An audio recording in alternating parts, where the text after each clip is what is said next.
नमस्कार दोस्तों, मैं हूं एडवोकेट अतिशय प्रसाद 30,000 कोर्ट दिल्ली से। दोस्तों, आज हम सुप्रीम कोर्ट का एक बहुत ही महत्वपूर्ण फैसला डिस्कस करने जा रहे हैं। ये फैसला लैंड एक्विजिशन के मामले में है। दोस्तों, आप सभी को पता होगा कि साल 2014 में लैंड एक्विजिशन एक्ट को बदल दिया गया था और नया 2013 का लैंड एक्विजिशन एक्ट लागू हुआ था। पर ऐसे सिचुएशन में क्या होगा जब नोटिफिकेशन तो पुराने एक्ट में पास किया गया था, पर नए लैंड एक्विजिशन एक्ट के लागू होने तक कोई अवार्ड यानी कोई कंपनसेशन नहीं दिया गया हो। दोस्तों, आज का केस जो हम डिस्कस करने जा रहे हैं, ये मीडिया में अभी बहुत ही चर्चा में है। पर ये चर्चा में है इस बात को लेके क्योंकि इस केस में सुप्रीम कोर्ट ने कहा है कि लैंड एक्विजिशन के अपील्स के दौरान डिले कंडोन की जा सकती है।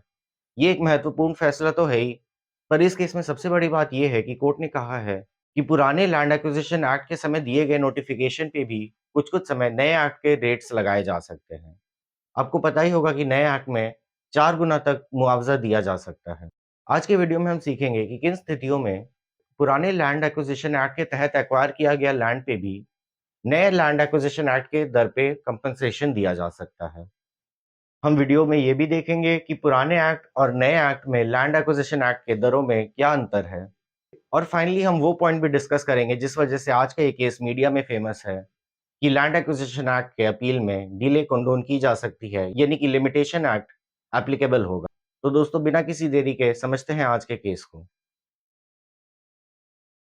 दोस्तों, पुराना लैंड एक्विजिशन एक्ट अंग्रेजों के ज़माने का कानून था। इसमें कंपनसेशन से ज़्यादा लैंड एक्विजिशन पे फोकस था कि सरकार किसी तरह ज़मीन ले सके। इस पुराने एक्ट में कंपनसेशन की रेट्स मार्केट वैल्यू पे डिसाइड होती थी और काफ़ी बार अवार्ड पास होने में इतना लंबा वक्त होता था कि जो अल्टीमेट कंपनसेशन मिलता था, वो मार्केट रेट से बहुत कम मिलता था। हालाँकि कुछ सिचुएशंस में सुप्रीम कोर्ट ने बीच में इंटरफेयर करके अपने 142 के पावर्स के थ्रू लैंड एक्विजिशन के नोटिफिकेशन को आर्टिफिशियली आगे बढ़ाया है और इस इश्यू पे मैंने पहले भी एक वीडियो बना रखा है। बट ये कोई हार्ड एंड फास्ट रूल नहीं था। पुराने एक्ट में आपको मुआवजा मार्केट रेट में मिलेगा और वो भी नोटिफिकेशन के डेट पे। अवार्ड जिस डेट को भी पास हो उससे कोई मतलब नहीं। दोस्तों, इस एक्ट में और भी बहुत चेंजेस किए गए थे, जैसे कि लैंड ओनर्स की सहमति लेना, सोशल इम्पैक्ट असेसमेंट कराना। बट ये चेंजेस हमारे आज के टॉपिक से रिलेवेंट नहीं है क्योंकि हमारा टॉपिक आज के लिए एक्विजिशन का रेट है।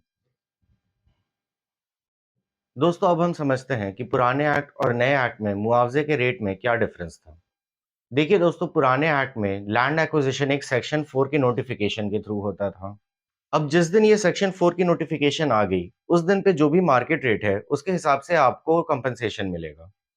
कंपनसेशन वही है जो मार्केट रेट है। अब दोस्तों, ये कंपनसेशन को डिसाइड करने के लिए जो अवार्ड पास होता था, उसमें काफ़ी बार बहुत टाइम लगता था और अवार्ड पास होने में जितना भी टाइम लगे, उसका हर्जाना सरकार को कुछ नहीं होता था, क्योंकि वो तो आपको मुआवज़ा सेक्शन 4 के नोटिफिकेशन की ही डेट पे देंगी।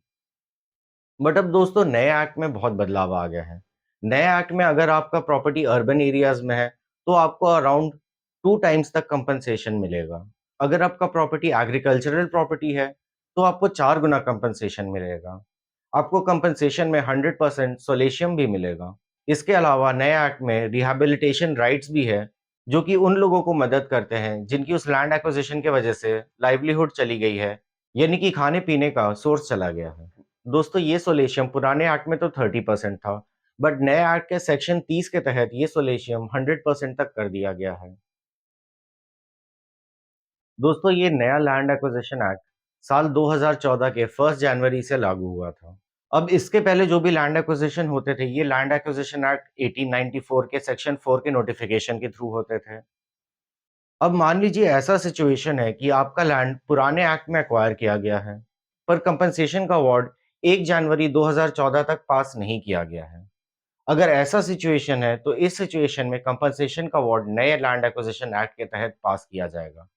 यानी कि आपको जो मुआवजा मिलेगा, वो नए लैंड एक्विजिशन एक्ट के रेट्स पे मिलेगा, भले ही लैंड का एक्विजिशन पुराने एक्ट के तहत किया गया हो। अब दोस्तों, यहाँ पे आती है बात रिहैबिलिटेशन एंड रीसेटलमेंट राइट्स की। अब दोस्तों, रिहैबिलिटेशन एंड रीसेटलमेंट राइट्स वो राइट्स होते हैं जिनके तहत उन लोगों को सरकार मदद करती है जिनसे वो ज़मीन लेती है। इस आरएनआर राइट्स के थ्रू सरकार लोगों को लॉस ऑफ लाइवलीहुड का मुआवजा देती है, 1 साल तक स्टाइपेंड देती है, रीसेटलमेंट कॉस्ट देती है, ट्रांसपोर्टेशन कॉस्ट देती है। अब इन राइट्स को वो लोग नहीं क्लेम कर सकते जिनका प्रॉपर्टी पुराने एक्ट के थ्रू एक्वायर किया गया है। भले ही अवार्ड नए एक्ट के डेट पे पास किया जा रहा हो। सुप्रीम कोर्ट ने कहा कि ये रिहैबिलिटेशन एंड रीसेटलमेंट राइट्स केवल नए एक्ट में दिए गए अधिकार है। इसलिए अगर पुराने एक्ट में लैंड एक्विजिशन किया गया हो, तो भले कुछ परिस्थितियों में नए एक्ट के दरों पे कंपनसेशन तो दिया जा सकता है, पर ये रिहैबिलिटेशन एंड रीसेटलमेंट राइट्स नहीं दिए जा सकते हैं, क्योंकि ये उस वक्त कानून में एग्जिस्ट ही नहीं करते थे। दोस्तों, इस नए कानून में अगर आप मुआवजे से संतुष्ट नहीं हैं, तो आप अपने मुआवजे के ऑर्डर को अपील कर सकते हैं। अब सेक्शन 74 के थ्रू इस अपील का टाइम विंडो है 60 दिन का। कुछ परिस्थितियों में इसे 60 दिन से ज़्यादा भी और बढ़ाया जा सकता है। अब सरकार की ये दलील थी कि लिमिटेशन एक्ट इस पे अप्लाई नहीं करेगा, और अगर किसी ने 60 प्लस 60 दिन के अंदर अपील नहीं की है, तो उसके बाद वो अपील नहीं कर सकता है। सुप्रीम कोर्ट ने इस दलील को भी खारिज कर दी है, और सुप्रीम कोर्ट ने कहा है कि limitation act land acquisition act पे अप्लाई करेगा। अब लिमिटेशन एक्ट के थ्रू आप डिले कंडोन करा सकते हैं, और इसलिए आप लैंड एक्विजिशन एक्ट के मामले में भी डिले कंडोन करा सकते हैं, और ये delay condonation application section 5 of limitation act के तहत दी जाएगी। तो दोस्तों, इस वीडियो से हमारे क्या की टेकअवेज हैं? दोस्तों, इस वीडियो से हमारी ये की टेकअवेज है कि नया 2013 का लैंड एक्विजिशन एक्ट बहुत ही प्रोग्रेसिव कानून है, और ये एक अच्छे दर पे मुआवजा देता है, जो कि पुराने एक्ट से बहुत ज़्यादा होता है।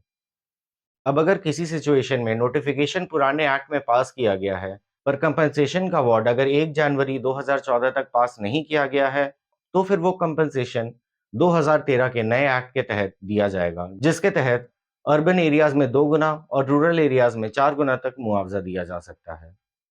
इससे हमारा ये की टेक अवे ये भी है कि लैंड एक्विजिशन एक्ट के मामले पे लिमिटेशन एक्ट अब लगता है, तो किसी वजह से अगर आपका मैटर लिमिटेशन के बाहर पड़ रहा है, तो लिमिटेशन एक्ट के सेक्शन 5 के तहत आप एक कंडोनेशन ऑफ डिले एप्लीकेशन भी लगा सकते हैं।